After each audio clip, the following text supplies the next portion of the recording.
Property taxes. Property taxes usually go toward funding crucial elements in our lives, like education, first responders, and improvements to the infrastructure of our hometowns. However, some places have just taken it too far.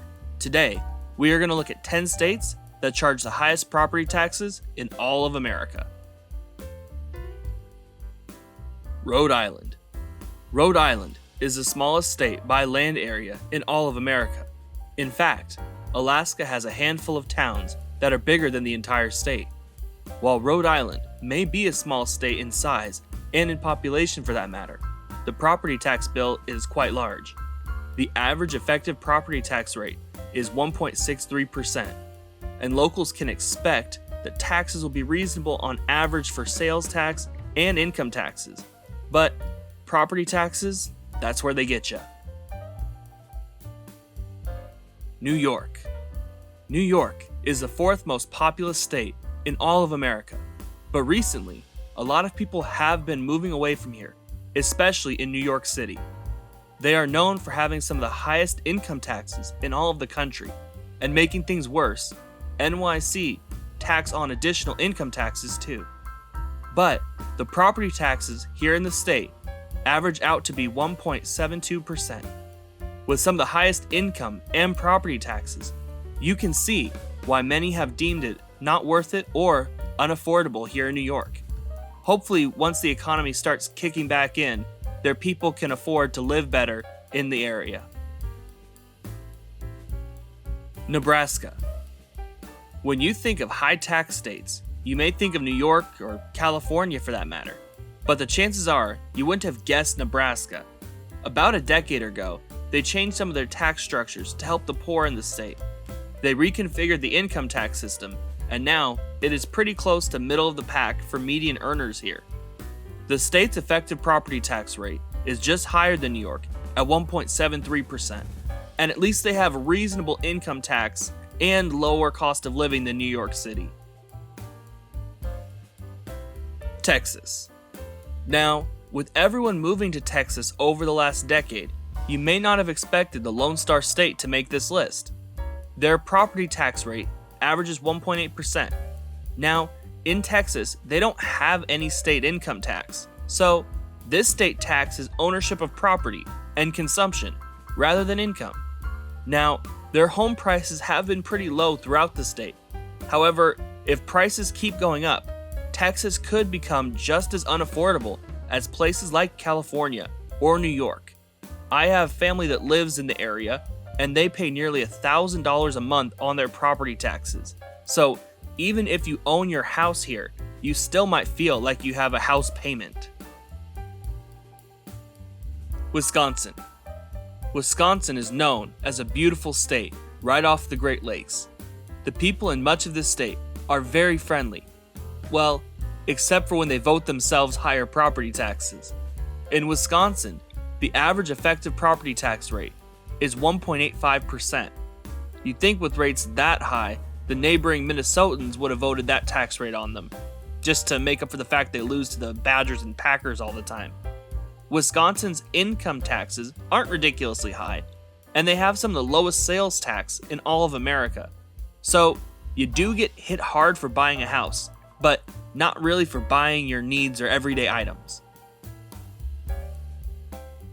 Vermont. Being that Vermont voted more liberal than any other state in the 2020 presidential election, it's probably not a surprise they're on a list of highest taxed states. They invest heavily in preserving their beautiful nature and providing great education to their students, but doing this costs their residents dearly. The average effective property tax rate is 1.9%. Vermont actually has really low income taxes for people making under median wages, and it becomes average for those making around median, and those making good money pay a higher percentage than many places. Vermont actually lost residents from 2010 to 2020, and the higher tax rates may have played a part in that. Connecticut. Connecticut isn't famous for much, except for their women's basketball program, but the state has had a large influence on our country. It is said to be the first state to pass a speed limit for cars. the hamburger was invented here, and the state is considered to have been the first U.S. state to write a constitution. Looking back, one thing the founders maybe should have limited is the government's ability to tax. The state's property taxes average over 2% here. Their income tax and sales taxes are actually pretty solid though, so at least they balance out how hard you get hit. New Hampshire. The Granite State is the next state on our list, and they do have one of the most interesting tax structures in all of America. They actually do not levy a sales tax or any income tax on wages. They do tax investment gains and property taxes though. Their average effective property tax rate is 2.18%. If you're willing to get a modest home here and you can earn a high wage, you could actually live quite comfortably in these circumstances. Just be sure to do your homework on which parts of the state won't jack you too much on property taxes.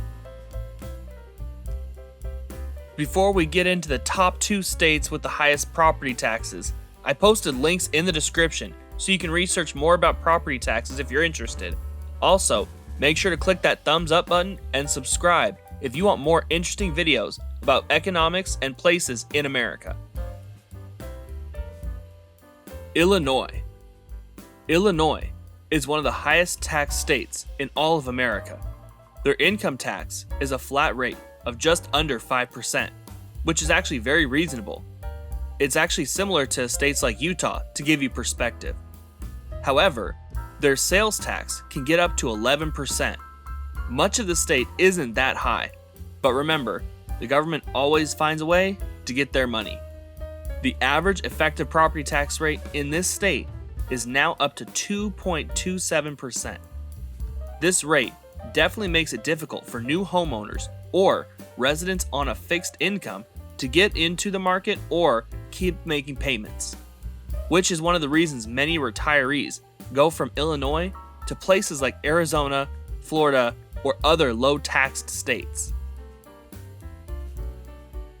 And the big winner in who pays the most property taxes sweepstakes is New Jersey. New Jersey gets crapped on a lot by New Yorkers who think they're better than New Jerseyans, but they are better in the property tax rates that their citizens pay. When the average effective property tax rate for a state is just under 2.5%, this is just too much. I will give New Jersey credit for at least making their sales tax and low-wage income taxes reasonable. If you are a super wealthy person in New Jersey, they do charge you over 10% for income taxes. So, if you are a large earner, you may not care, but if you can make that same amount of money in, say, New Hampshire, you'd probably become quite a bit richer. Well, what did you think of the list today? Comment down below if anything surprised you. Don't forget to like and subscribe. And as always, take care.